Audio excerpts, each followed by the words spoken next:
Kate Mila Falcha, welcome to Irish Granny Tarot. And this is a super huge honor. I want to thank very much our honored guest, Dr. Ogas. I said it right? Perfect. Yes.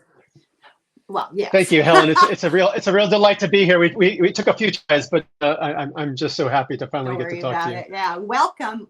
I'm very honored. I'm excited to talk with you, and I'll just very quickly give a little tiny introduction about your background. Yes. Sounds great. And you're probably going to have to explain every other word of this entire discussion. So you're a theoretical computational neuroscientist? I would say I'm a mathematical neuroscientist. I study the math of the brain is probably the easiest way to describe what I do. Yeah, because that's easy. You're a visiting scholar at Harvard Graduate School of Education. No longer. No, I'm not working there anymore. Okay. Stolen valor, huh? Yes, that was my last academic position. Yes. So you used to work for the Department of Homeland Security as a fellow when you were in graduate school. We need to talk about that. And I have written down here that you have written about 6 million books in cooperation with other authors, collaboration. Yes. One on sexual terms on the web, sexual searches on the web. I thought that was fascinating. 1 billion wicked thoughts. And then yes. You wrote one about music. Now, I took your advice and I read your book. 90 pages of notes later, I still am not entirely sure. I'm not entirely sure I got the whole point. And now I'm going to have to read the one on music. Because I read that was a little easier to read. I'll admit. The music one's a little easier to read. More fun, yeah. You say in this book about music that you can tell what people are like and what they love in life based on the kind of music that they like. So my first question is, if I tell you what kind of music I like, can you tell me about me? So it's not so much that the kind of music you like will reveal some other personality traits for you, but rather the music you like reflects a very unique and individual profile to your brain. So each of our brains responds to different elements of music in different ways. So we each have our own profile. We each have a collection of we call them sweet spots that our brain, because each brain's different. Each of our brains gets that satisfaction, that excitement from a different part of music. So, for example, like melodies, some people like, they can be very fundamental, like staccato melodies that are, and some of us like flowing slow melodies. Some of us like lots of high notes. Some of us get dynamic range notes. But each of these are anchored in very unique aspects of our brain. So by understanding what music you like, you can figure out, how your brain works. Just my grandmother used to say that. To your brain. My grandmother used to say that exactly that. There's no accounting for taste. You just never. It is right. Unique. It is unique. So you can't really tell me about the fact that I love Cole Porter. Oh, and an interesting fact about that probably means you probably like smooth melodies. Is probably what that means. I like. He's very melodic, that Porter. The clever lyrics. Love the clever lyrics. Yeah, the lyrics too. Yes, lyrics too. Yeah, of course. So much. Yeah. So you were, or maybe you still are, really into game shows? I have autism, and because I have autism, it's very hard for me to keep jobs. I can't work in an office. I can't have a boss. It just doesn't work out for me. And so, earlier in my life, I realized if I can't work, I need to find a way to get some money just to support myself. And so I looked and said, okay, what can I do in the world? You get a lot of money very quickly, and this is drugs or game shows. I can become a drug dealer, or go on a game show. Rob a bank, yeah. So exactly. So of the choices, game shows seem the most ideal, and because I was a neuroscientist studying the mind, and in particular studying memory, I thought, okay, this is something that I can figure out and do. So I won the game show very specifically to win money. I didn't have to have a normal job. So it ended up working out for me. So because of that, I was able to have a career in writing. Well, the only other I was option able I to can think launch my of, career. go ahead. Go ahead. No, go ahead. Oh, I was going to say the only other option I can think of off the top of my head is you can marry into money. But Yeah, that too. Okay. That takes a little luck. So just for the sake of people watching, I just want to explain how we connected. I listen to a podcast off and on, not all the time, called the UFO Chronicles, which is a very surprisingly, a very soothing voice, very soothing podcast to listen to late at night. And he takes calls in from people who have had UFO experiences. And one night, you were the star of the show. This is, if anyone wants to listen to it, it's the UFO Chronicles episode 250 called The Maze of Souls. And it was riveting, absolutely riveting. Wow. And I have this theory. Every week, once a week, I synopsize a book. And there's an uncanny way, a synchronicity that these books present themselves. I don't have a plan. I'll just stumble on something, and they all seem to connect one after the other after the other. And I don't know if you're familiar with Dr. D.W. Pasulka. I'm afraid no. Okay, she wrote American Cosmic and Encounters. She's a religious and philosophy scholar, and was studying miraculous apparitions, that kind of thing. Ended up meeting Jacques Vallée, if you know Jacques Vallée, the French researcher. And they started thinking of UFO experiences as something on a continuum. It's kind of where what you were hinting at, I think. Maybe not. So after 90 pages of notes on your book and 27 pages of notes on the podcast and 8 pages of questions, last night I was just torturing myself and I decided, you talk. I just can't. So why don't you start at the beginning and basically give a rundown of what your podcast interview was about, and then I have questions. Sure. So I've had a very strange and unusual and frankly extraordinary life. The things experienced don't seem to be things that many other people experience. So I'll just run it down very briefly, and then certainly you can ask more questions to flesh things out. But when I was 17 years old, I was a freshman at MIT. Actually, it was my sophomore year at MIT, and I had an experience when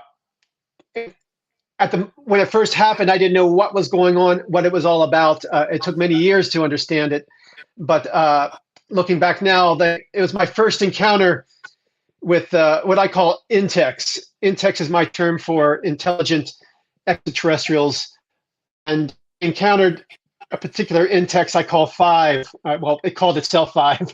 It still calls itself 5. So over the subsequent 35 years now, I have been in continuous communication with this entity. And from the very start, this entity was communicating math with me. And, people ask, I'm a scientist. I've got a PhD in mathematical neuroscience. You just heard me talking about some science. I've written many books about science. And all of my whole scientific career and everything that interested me was all influenced by and motivated by these experiences and by what in particular 5 has shared with me. So from the very start, even when I was a teenager having these experiences, 5 would share this fire hose of mathematical concepts with me, mathematical visions, for lack of a better word. And I spent, in the early years, I couldn't make heads or tails of them. Now, in retrospect, I simply just didn't know enough science and math yet to make sense, because math and that they were sharing with me was so advanced. But over time, I went out and started learning what I needed to learn to understand these visions. Eventually I enrolled in a graduate program in mathematical neuroscience, which is the first time at Boston University, and it was studying with some particular scientists who were doing cutting edge work on the mathematics of the brain. It was the first time I saw human math that was matching the visions I had gotten from Intex. And so that was a time of extraordinary excitement and productivity for me. It was, suddenly realizing, wow, the things that I'm receiving from this Intex, they're grounded in physical reality. They're grounded in this world. And ever since then, I've just been building on it, writing books like Journey of the Mind, and writing a book about consciousness, and trying to take this very sophisticated and complicated math that they've been sharing with me and rendering it in accessible terms that anybody can understand. Let me summarize what they've shared with me, the message, and it's clear they want me to share this message with humans. So they painted a picture of how our reality works, how the whole thing is designed. And it's wonderful, it's astonishing, and it's something that gives an important role for us as thinking sentient beings in the universe. And so here's what they told me about the structure of our reality, is that there is, they call it a ladder of purpose. And all of reality is a dance between two kinds of activity, kinds of physical dynamics. One is the way of mind, and the other is the way of matter. One is the dynamics of aimlessness. That's physics. With physics, things just happen. It's not aiming for a goal. But there's also dynamics of purpose, dynamics of mind. The dynamics of purpose does aim for goals. So you have activity like physics, which is aimless, lawful, predetermined. You'll also have purposeful activity, mental activity, the activity of minds, and that's oriented towards a goal. So these activities in reality interact and produce our experience of reality. And one specific thing they produce is this rising ladder of purpose. The bottom rung of this ladder are the simplest minds in the universe, molecule minds, things like bacteria and protozoa. Their minds are made of individual molecules. That's the lowest layer of thinking, the simplest form of purpose in our cosmos. But then came another layer of thinking on top of that first layer. These are neural minds. These are invertebrates, small creatures like worms and insects. So smarter and more capable than the molecule minds, but not yet conscious. Consciousness emerges on the third rung of the ladder of purpose, on module minds. These are the vertebrate brains. These are fish, amphibians, reptiles, birds, and mammals. They all have module minds. They have three layers of thinking going on in their minds. And the third layer, consciousness. At the top level are different modules devoted to different things. For example, we have a visual object recognition module, consciousness generating module, brain. But it doesn't stop there. The next rung of the ladder, the fourth rung, are the superminds. Here on Earth, only human beings have achieved supermind state. In a supermind, individual humans are like neurons. Each of our brains is like a neuron in the human supermind. So entire cities, nation states, like the nation of America, can become conscious on their own at the fourth layer. I believe the United States is conscious, and we can show it mathematically why that is so. The same mathematics of consciousness in our brain are acting at the national level. You need certain qualities in the country. It needs to be democratic, have a free media, have free science, have some measure of capitalism. It needs to have free, open systems, just like our brain does, in order to generate this. But even though here on Earth, the highest level of thinking, the highest level of minds, the highest level of purpose is the human supermind, the ladder of purpose does not end there. The next stage we call a hypermind. Here on Earth, a hypermind is trying to be formed. It's in the early stages of this. Perhaps humans will break out into a hypermind. Perhaps we will fail. Perhaps we'll have nuclear Armageddon, or just we'll destroy our climate, something like that, and it'll all be over. But if we're lucky, if we can all work together, the planet, develop a planetary mind, if the human communities across the Earth can somehow find a peaceful way to coexist and link ourselves together. We might have got the internet, we've got globalization, even though we're all fighting and there's so much hostility and polarization right now. This is what it will look like for Hyperm Mind. We need to have this chaos, this disruption, everybody trying to figure out their place in this chaos. If we can resolve this, we'll have Hyperm Mind. If that's the highest level of mind we can have on this planet. If we achieve that, then we'll be able to finally meet the other extraterrestrials, the other mind, the life out there. They don't want to mess with us until we achieve a Hyperm Mind. Basically, they want to see that we're in harmony with our Earth, thinking as one. We can sustain ourselves indefinitely. Right now, we're obviously in a climate crisis, so no one wants to deal with us until we've fixed it or go extinct. So if we finish that, then we'll join together with some of these other Hyperm Minds, some of these other intellects. So this ladder purpose keeps on going, keeps getting more and more purposeful over broader reaches of our cosmos, broader reaches of space and time. There's a level to this ladder. This is what's so amazing. There is a highest rung. Let me stop you. I'm sorry Yes. to interrupt you. You're having a lot of technical problems. You're freezing and you're having a lag in your Oh, no.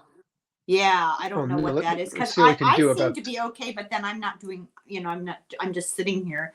But you seem to be having a lot of I don't know, is that interference? What would you call it? Problems. Yes. My connection is pretty good. Let's see.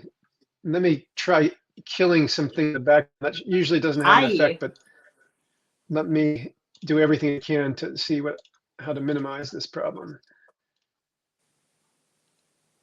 Let's see. I can hear what you're saying. You get frozen and kind of interrupted occasionally, but it doesn't bother me, but I don't know how other people will take it. So shall we proceed and see? I'm sorry to interrupt you. So you were at the point where superminds were melding into a hypermind, correct?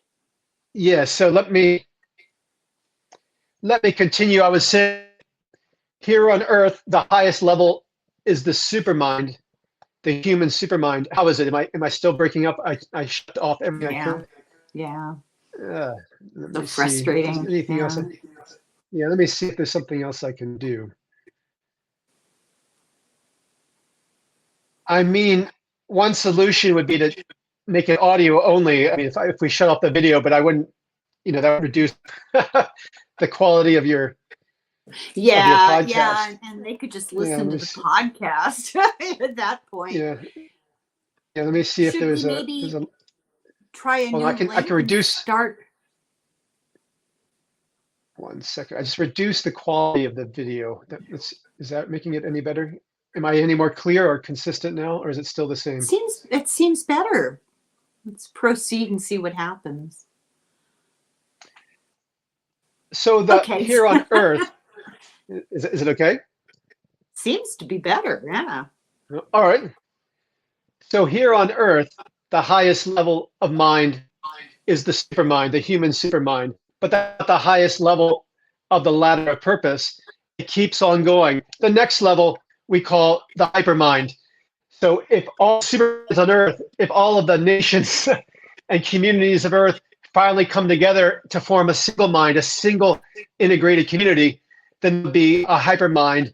And that's what other intellects are waiting for. We'll be able to contact and communicate with other intellects if we ever develop a hypermind, if we ever learn to live in harmony with our planet in a consistent, sustainable way. We're not there yet, but if we do, that's a necessary gateway, you could say, for us to have contact with other intellects. And then we'll combine our hypermind with the species hyperminds to form bigger and even more powerful minds.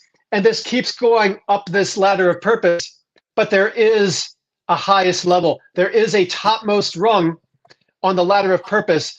And this is what's so amazing, so astonishing about our cosmos, is that at the very top, there are minds called axiomized minds.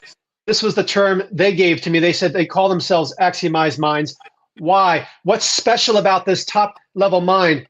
Well, apparently, according to what Intex has shared with me, when you get to the top of the ladder of purpose, in order to get ultimate technology, sort of ultimate power, in order to get the ability to alter the parameters of physics, alter the parameters of quantum physics, the basic parameters of our physical reality.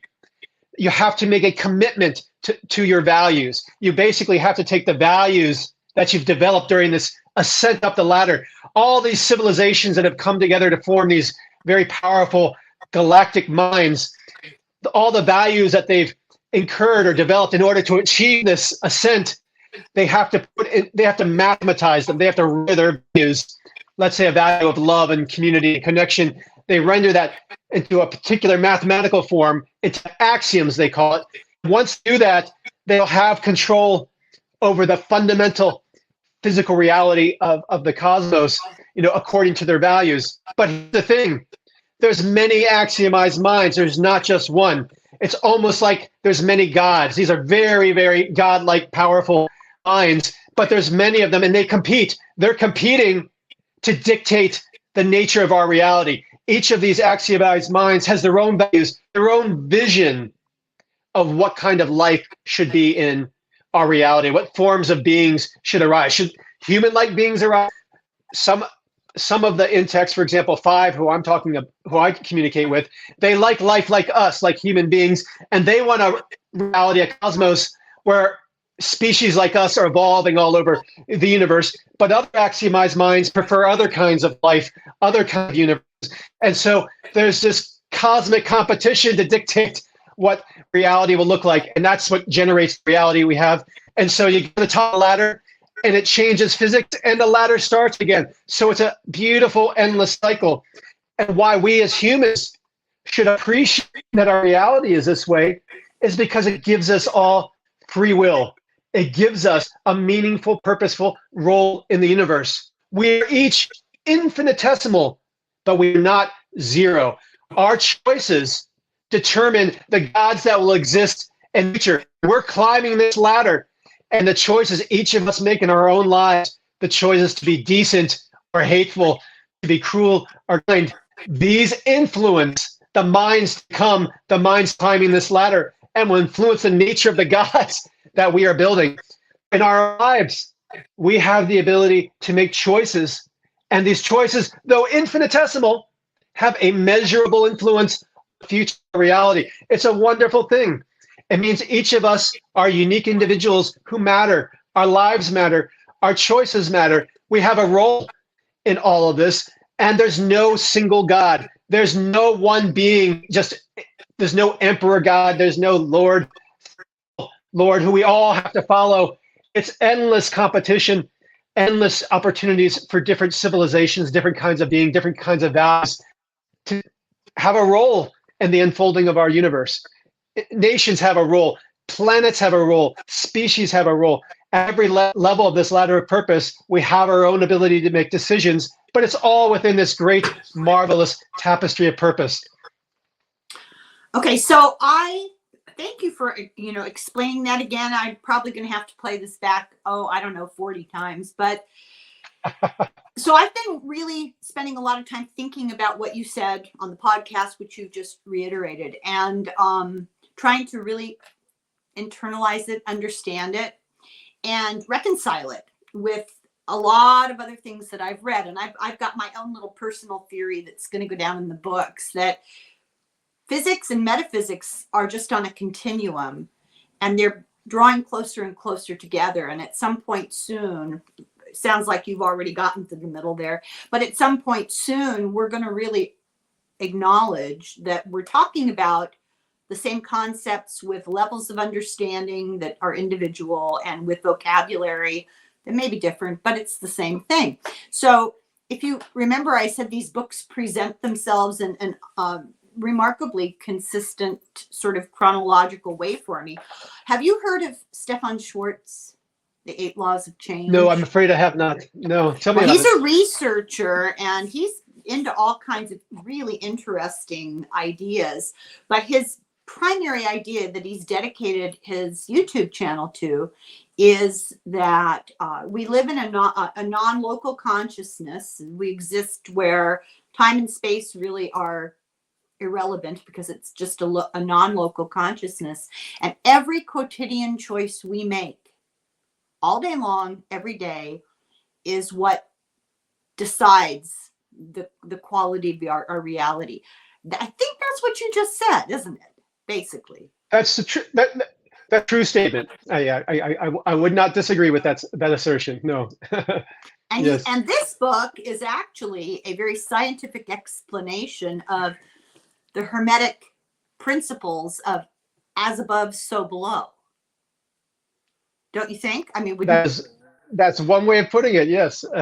Again, I would not disagree with that characterization. Resonates, pardon the pun, but it all resonates for me. It makes sense, but my poor little brain can't seem to get it out there in words. But I feel that this makes sense, and it's all saying the same thing from different angles. We're all struggling to really understand it, but you are that much farther along in the understanding of it. I wanted to take exception with one thing that you said in your podcast.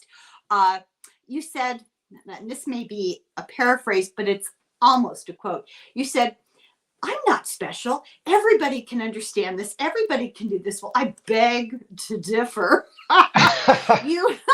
You have remarkable abilities, intellectual abilities, especially in the field of math and science.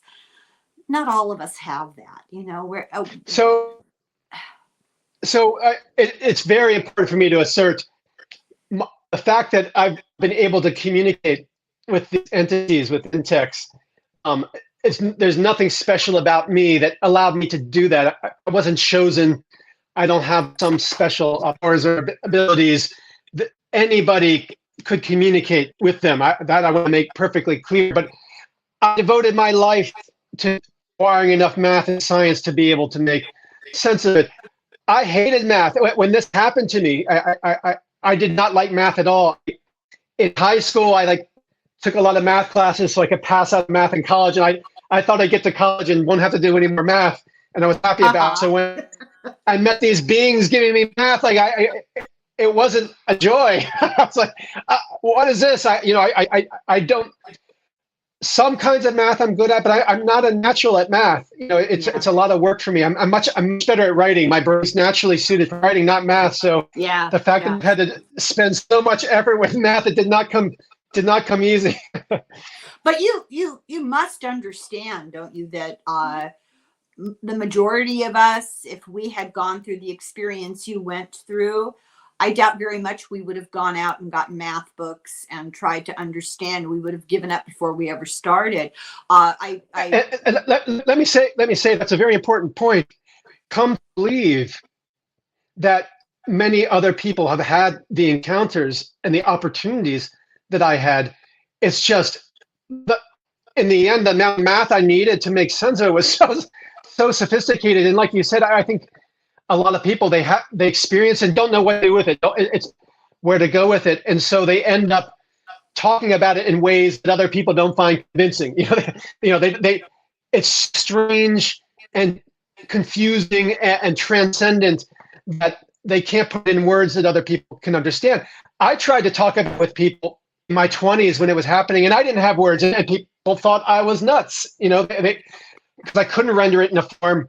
And I have to imagine the majority of people that have these experiences, that's what happens. And then they just give up, the social scorn, pressure, and pressure. It can be overwhelming. But, I happen to stick with it because it was always so real. And the visions and the experiences were so concrete. And it was so clear. There was structure and pattern, something being communicated to me. That it's just, I was always motivated, even though people around me were like, you're out of your mind. There's nothing. You're not out of your mind. I could see I could see I was learning. I could see I was progressing. Yeah. I could see that things were starting to make sense. Yeah. So I stuck with it. And I think probably most people don't, because it really was hard. There was nothing remotely. It's really hard. It's intellectually hard. It's also hard. And I think most people give up, understandably. understandably so. So here's a question for you. I mean, I have so many questions for you. My poor little brain is spinning around. But in the context of social pressure that has media who ridicule and governments who deny and people who tell you must be crazy, you're imagining things, or want to ascribe it all to some sort of bizarre religious experience or something. How I don't even know what to ask. So people's experience of like UFOs, people's experience of apparitions. Are we talking about the same thing, essentially the same kind of experience you had? You just took it farther? I have to imagine that some humans out there are having this raw experiences that I had when I was young. But I would also say I'm confident a lot of people are reporting experiences aren't what I had. They might even have, like, just a drug experience, or people might have schizophrenia. I mean, there's a whole lot of things that can produce them. Yeah, but I do think that some portion, I would always take it on a case by case basis, an individual basis. But I'm sure, in fact, oops, let's see what happened. I vanished. Oh, you're there. You froze. I'm sure that there's other people that have had experiences like mine and trying to figure them out. I've talked to some of them. Like, sometimes I talk to people and they have had the same raw experience, the way they talk about it, the way they frame it, the way they describe it. And their confusion reminds me of my early confusion too. So I think this is something about the nature of our reality. It's there. It's like gravity or electromagnetism. Anybody can create an electric circuit. You can create an electric circuit on Mars or on the moon, anywhere in the universe. If you need the right materials, communicating with Intex is just like that. It's built into the fabric of our cosmos, so it's always available. Well, I don't know how on that particular podcast I contacted a long time ago a professor from Orange County, a history professor who has had very similar experience as you, Dr. Bruce Solheim, and he's written a book, Anzar the Progenitor, the name of the entity that he speaks. I don't know what to call them, beings, entities, Yeah. And he says it's very similar experiences to what you have. He gets advice and information and a little bit of how to maneuver through our current events from this being. And he's just quite open about it. And of course, he's met with scorn and ridicule and criticism. But from a very young age, all of this seemed absolutely a given, to me. I never understood why people were so closed-minded about it. The same people who are willing to think of an old man with a beard on a throne can't deal with any of this. And I don't see how they're all that different. It's interpretation, right? So here's the big question that bothered me. All of this totally resonates for me. But the one thing that I'm really struggling with is the notion that the evolution of, let's call it the soul, just for the sake of argument, the evolution of the soul depends on a pattern, a continuing progression of making choices from love, making the right choices in cooperation with the larger community. And it requires sacrificing some independent stuff, some individuality for the well-being of the larger group. And it gets to the point where you get to an ultra mind. I understand that we make the choice every day, that it's free will choice every single day to make these choices that are for the benefit of the good. But at what point does it become moot and it's a hive mind? And does that question make sense? Yes. Oh, in fact, it's one of the most profound aspects of our reality. One of those profound questions you can ask. Here's why. Our universe is designed to prevent the formation of a single God.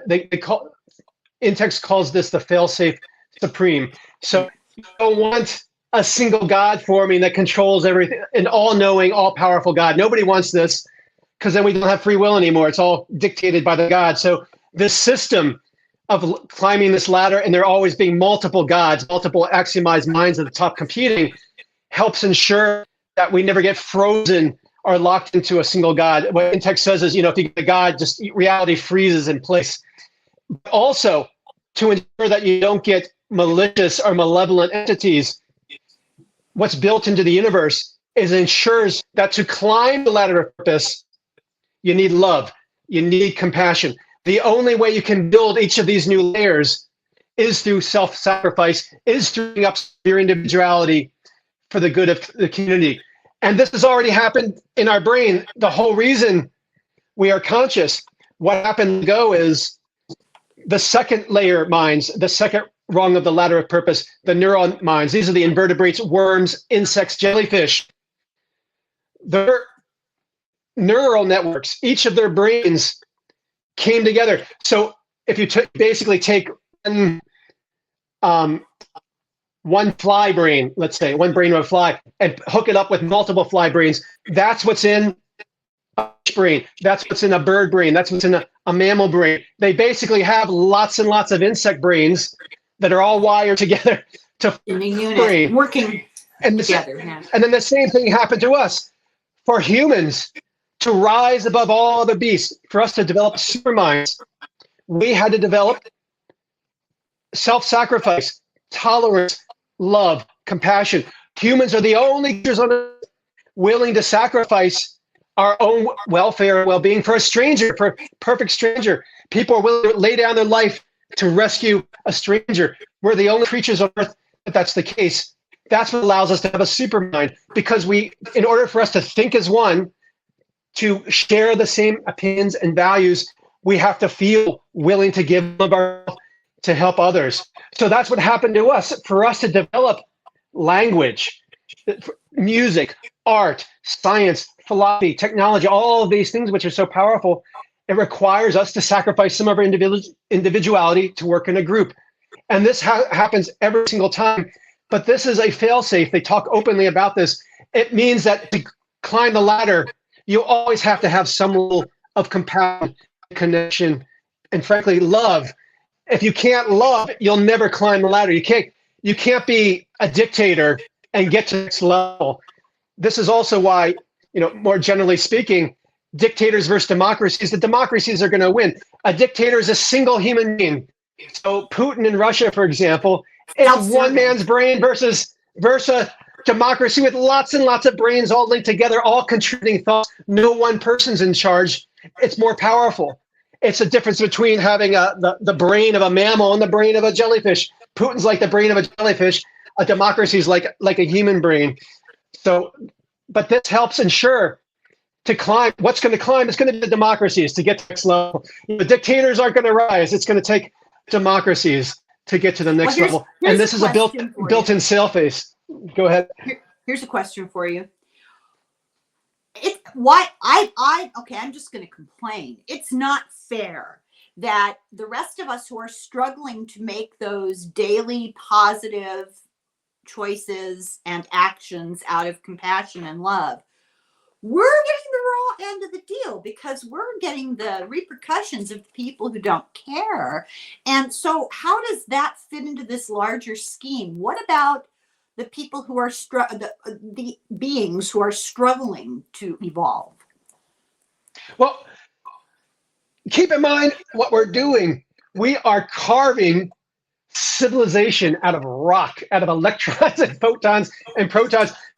When we started, it was just a big cloud of atoms of gas, of hydrogen and helium. We are taking a blob of hydrogen and helium, turning it into civilization, into literature, into podcasts. So that is hard work. Why should we feel entitled to that? We have to sweat and bleed and fight and struggle and love to create all of this.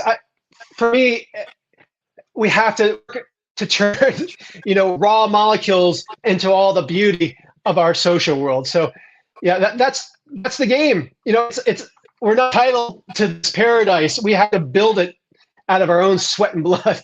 Well, I guess So, what I'm asking about is, I'm always very goal oriented. What I'm asking is, what about those of us who are doing our level best? We're going to end up getting the raw end of the deal should this all go south, you know? Uh, what I mean, but we're the ones keeping it going. We're the ones keeping reality literally alive. We're the ones climbing the ladder, keeping this cosmic cycle going. And yes, it's hard, it's work, it's a fight. Most people aren't bought in. Most people are selfish and self-interested and not compassionate. Most of the time doing unconscious. Yes, that is the reality that's given to us. But for us to carve out civilization, for us to build art and community out of this raw nothingness, it means good people will get the raw end of the deal. But the benefit is reality continues. We keep flowing. There's more life. There's more minds. There's more creatures, and it keeps on going. Even though each of our individual lives is filled with struggle, we have meaning. We know we're struggling to build a better future, to climb this ladder, to help those of us that are ahead do better than us. Just like there are thousands of generations before us of people dying and sacrificing, living in the jungle, filled with worm parasites, living till the age of 30, dying horrible, agonizing deaths for a million years, just so we can get our first village. So that's how it is. But I guess I'm trying to building. I'm trying to reconcile all of this with the notion that we are eternal, and I guess I'm depending on that sense of personification. That calling myself eternal means that after this is gone, there's some essence that will go forward. And that may be true, but you're saying that the sense of individuality is, I'm struggling. So that's a great question. Hopefully this might help a little. You can either be part of eternity, or you can be on a branch that goes extinct forever. So if you're loving, if you're bought into this idea, we want to sustain the world. You can even make it very concrete. Sustain our environment, sustain our planet. It can be right here and now. You don't have to think cosmically. If you're sustaining the earth, you're sustaining the cosmos. If you're sustaining your community, your city, your country, your land, anything physical here, if you're sustaining it, helping others, trying to develop it, trying to be compassionate towards others, you're sustaining the world. You are part of the eternal purpose then. Your life, your actions, your activity, your very being is part of this eternal chain then. Or you can be one of those who's being self-interest, tearing down. Those are the choices. You can be part of this purpose that goes on forever, and then you are part of this eternal thing. Or you can, I don't care, I'm just going to live for myself, live selfishly. You might have some pleasure, and then you'll be dead, and you're not part of any. Then you cease to exist forever, because the purpose of your life is not part of anything eternal. So if you take this eternal view, if you take the view of love and connection, you are part of the eternal cycle, and you're going to be part of it forever. It's actually very heartening. You know what it reminds me of? Viktor Frankl, Man's Search for Meaning. Sure. And he describes his experiences, his daily experiences in a Nazi concentration camp. And he managed to find a way to put meaning out of small, tiny little things throughout his whole experience there. And I think that's what you're talking about. Maybe not. I don't know. I don't want to put words in your mouth. Yes, there is no, our human notions of small or big, important or not important. That is a great thing about Frankl, is he made it clear, even the tiniest moments of life, the tiniest decisions matter. And they do. We don't have the ability to judge what's huge or not.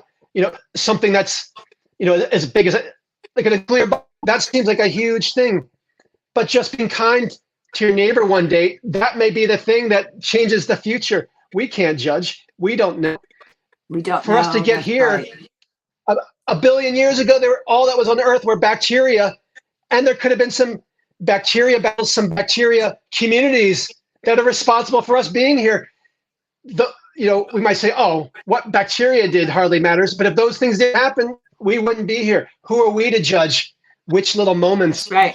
are the important You know ones what and it not? reminds me of? It reminds me of the, and I could be totally wrong, but it reminds me of the Buddhist concept of ego. That's letting go of the ego. You can't be doing the right thing in hopes of a payoff. You do the right thing because it's the right thing. That's right. Okay. That's right. I think people are really struggling. I hear from people all the time. People are so struggling because there are so many really decent people who just can't believe what they see and what they hear these days, And I think that's probably true throughout human experience. This is just our particular torture right now, is what we're going through right now. It's very difficult. Here's my take on the perceived chaos right now. So first, let me acknowledge, yes, things are as chaotic as it looks. We've got hyperpolarization here in the United States. There's wars around the world with all kinds of conflicts, and just more broadly, globally now, there's way more conflict than most people have experienced in their lives, unless you were alive back in the early days of the Cold War. Things have never been so tense and fraught. But here's the thing. This is a good thing. This is an opportunity. We need to go through this to get to the next level. Here's what's happening. Everybody in the world is empowered for the first time. We all have a voice. The internet and social media has empowered each of us and given each of us the ability to express ourselves. And each of us are going out in the world now with our values, ideas, and our opinions, and our needs and our wants. And we're encountering 8 billion other people who have needs and wants. They're very different from our own. So each of us up at the time looking out and seeing all these different people have different values in us. And we're all like, whoa, that's not what I believe. And we fight what we want, and there's conflict. But this needs to happen. What happened before is most of us didn't have a voice. Most of us didn't have a choice. We look out in the world and there were people above us, the leaders, the important people up there. They were dictating everything. It was very top down. But now we each have a voice, and that's what's contributing to this sense of chaos. It's that we need to find a new way for us all to get along. This is exactly what happened in our brains. In order for us to develop consciousness, there was all these circuits that were trying to take control. They were all competing. And eventually our brain worked out, okay, here's how we'll get all these modules, all these different pieces of our brain to work together. We have a kind of democracy in our, no one module is the king. Our brain is full of modules and it's completely decentralized. They're all equals. We call it the consciousness cartel. It's a cartel of equals. So it's the same in our world now. There's no, what will have to happen for us to get to this next level is we'll have to eliminate the dictators, the CEOs, the mega billionaires, and make it a world where we'll never be perfectly equal. Even in our brain, some of the neurons get a lot more activity, get a lot more developed than other neurons. But basically, every neuron in our brain has roughly the same ability to come up with ideas, to come up with purpose, to contribute. And that's what's going to happen with humans, is that we're going to create a world where each of us can be an individual, each of us contribute in our own way, each of us interact in our own way. And that's what we're trying to figure out right now. This won't be easy, but right now we're trying to figure out how to develop a world where we can each be individuals, where we can each have tribes, the tribes we belong to, we all get along. So we have to go through this chaos. This is what it's going to look like. And what's going to be on the other side will be something that will take people some time to get used to, because what's going to be on the other side is a world where we don't understand everything. It's going to be a world filled with people who have values and ideas different than our own, and we have to learn to accept that and handle that. And right now, it's hard to do. Those of us in this generation grew up in a world, and so it's very hard for us to imagine that. But hopefully, future generations that kind of come into this, they'll be a little more comfortable with the diversity of views. That has to be the case for us to get to a hypermind level. Well, I don't think that really young people fully appreciate how remarkable this is. I remember a telephone party line. I remember Yes. talking I to my remember too. relatives in Ireland was like trying to negotiate the Paris peace talks. You know, it was impossible to make those connections, and the And fairly ease with expensive which, if you could. oh yeah, that too. But the ease with which we can communicate all around the world. I mean, look, we're talking. You know, it's like the Yes, Jetsons. Not only are we talking, we're looking exactly. at each other. It's remarkable and mind-boggling. What about this theory? I can't remember now. I'm sorry if it's in your book or in the other book But I read. let, Pardon? let me just highlight what you just said. But that's it. You and I are opposite parts of the country, and yet we're talking in real time with color, like communicating, sharing. Yeah, We have the ability in an instant to connect with anybody in the world and share a moment like this. This is what it will look like. yeah. This is what happens in our brain. Now we're recreating what's in our brain across the whole planet. The same Yeah, and the dynamics and internet. structure in our brain is what we're doing through the What internet. we're Yes, connecting to the internet is more uh, of an actual physical reality than just a concept. I mean, what's actually happening. yes, And I think there's timing to what, just good timing to the message that you have, because now the ability to share it broadly exists. 50 yes, years ago, you would have just been that guy down the street. Did you hear his story? You know, yes. this is remarkable that we can share this. Well, what about this idea that if we don't respond and rise to this occasion and figure out a way to ethically use AI, ethically use technology, hey, silicon life forms could be the next step in evolution of humankind. What do you think about that? I barely understand what I just said. So, you know. So right now there's AI, but it's all one kind of AI. It's digital AI. It's AI based on zeros and ones. And this will never be conscious. It's never going to threaten us. It's basically an extension of our own brain. It's no different than any other, it's no different than a calculator or a pencil or even a club or a baseball bat. It's an extension of us because it's not purposeful. You can't create AIs out of zeros and ones that functions like our own brain. They're not purposeful entities. One day we'll have artificial intelligence that's analog. Our brains are analog. It's not zeros and ones. Our brain does not work at all like computer. There's no comparison. So one day we'll develop AI that operates like our mind analogly as activity. When that happens, that will be a competitor. Maybe we'll join with them in the community. Maybe they'll rise above us. That's certainly possible. But the AI that we're seeing right now, this explosion, even these multi-billion-dollar ones that giant corporations are working on, nothing for us to fear. Nothing to fear in terms of them taking over one day or becoming the dominant consciousness. If you're a creator, like a writer or a drawer or a musician, then you might have to fear of AI taking over your job. You know, or if you work in factories, or a lot more jobs might be taken over by AI. So there's risk that way, but we don't have to worry that one day we'll be worshiping an AI overlord, at least not out of this digital AI right now. There's a reason why Elon Musk can't make a car that doesn't crash, a self-driving car that doesn't crash. He can't make a car that handles crazy driving like in India or Saudi Arabia, where there's a little rougher, more chaotic driving, because it's digital. You need an analog mind. You need an analog driving car to survive like our brain. As long as it's self-driving cars are digital with digital AI, they'll never be able to fully handle roads.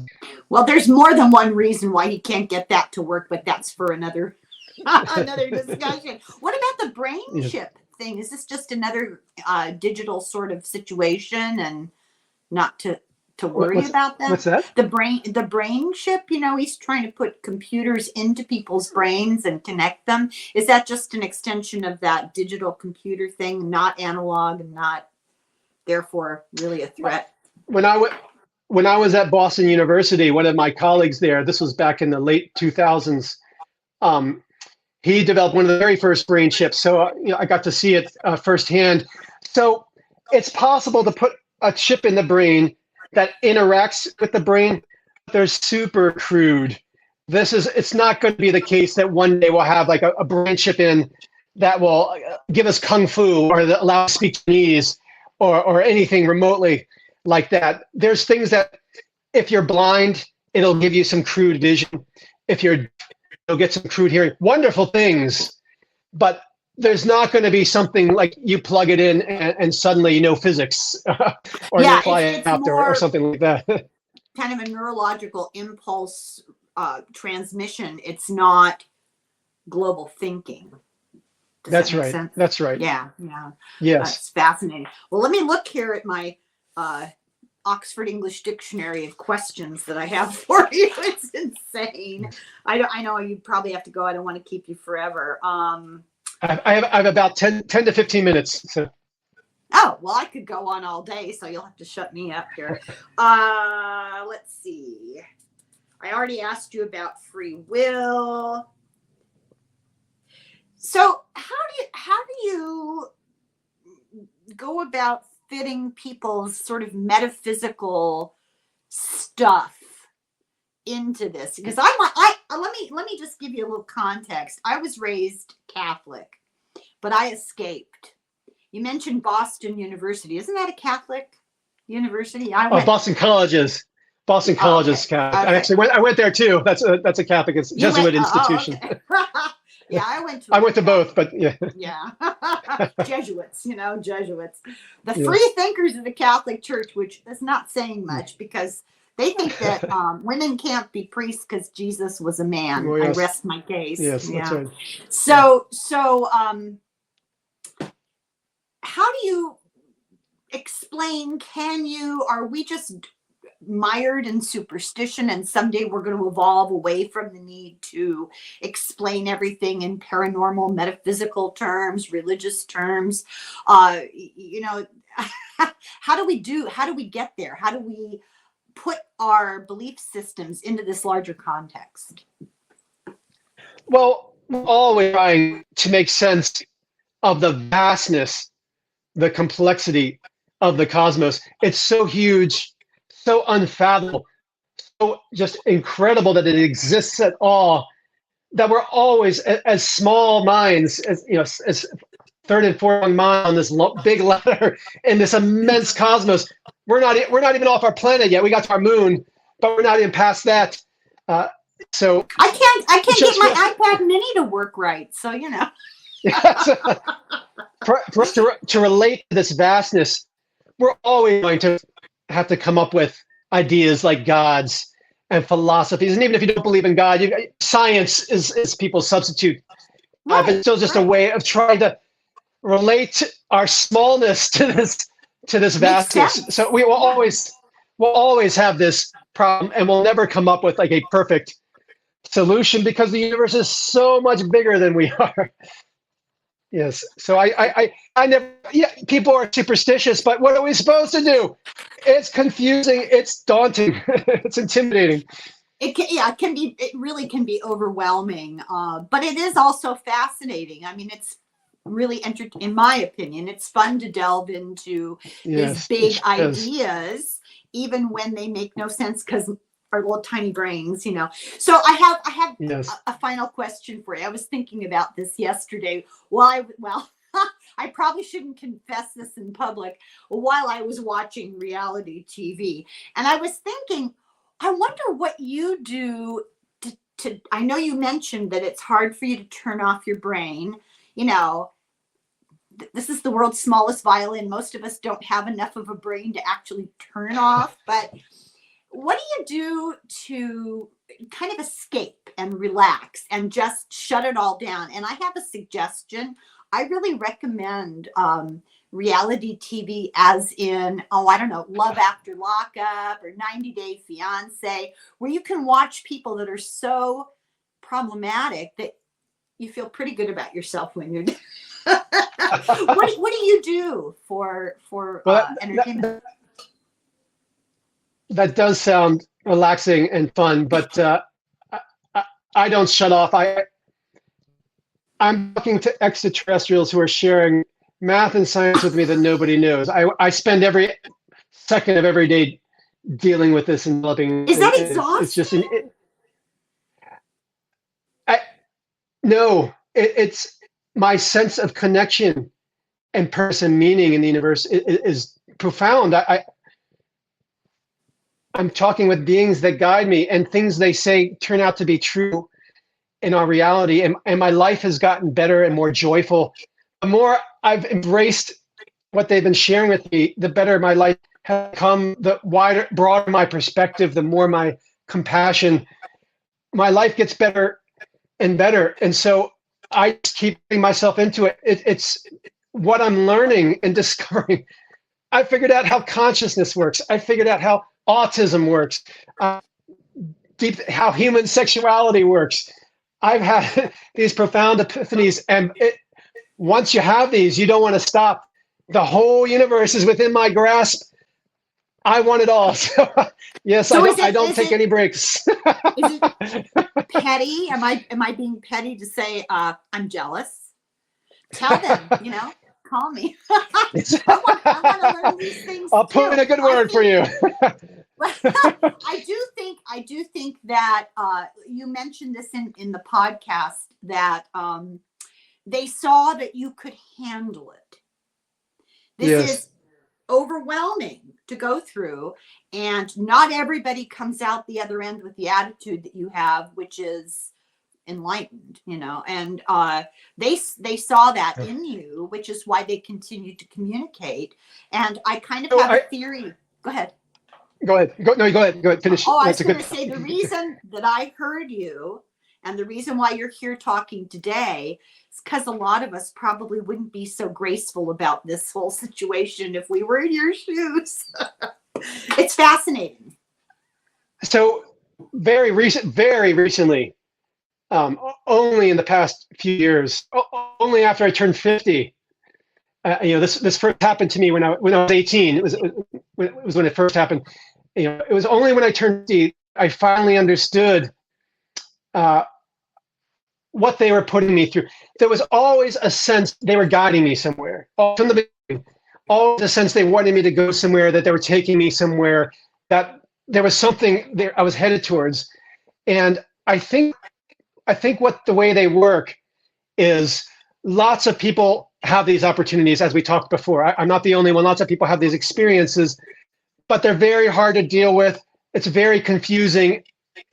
It's very demanding, and most people don't develop it.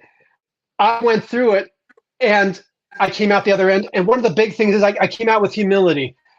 I was a lot more arrogant when I was young. I was a very different person. I was much more self-interested. I was just immature, emotionally immature, even more than most young men are.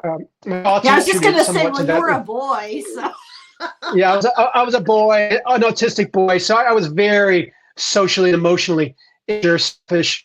I have a lot of shame, even regrets from my 20s, but I needed to go through that, come out on the other side, develop some humility, develop some knowledge, and frankly, just learn how to survive the rigors of these contact experiences. Are very tough and mind-bending and very hard to deal with. I learned how over time, and once I got to the other end, they made it clear, okay, we're hoping to find people that can manage this, that can handle this, that can serve as a go-between, and kind of developing me. And now that I'm here, that's what now they talk more openly. The messaging is a lot more clear. Like it's a lot easier to understand now and make sense of. And so it was clear they were trying to get me. They didn't know if I'd get here. It wasn't predestined.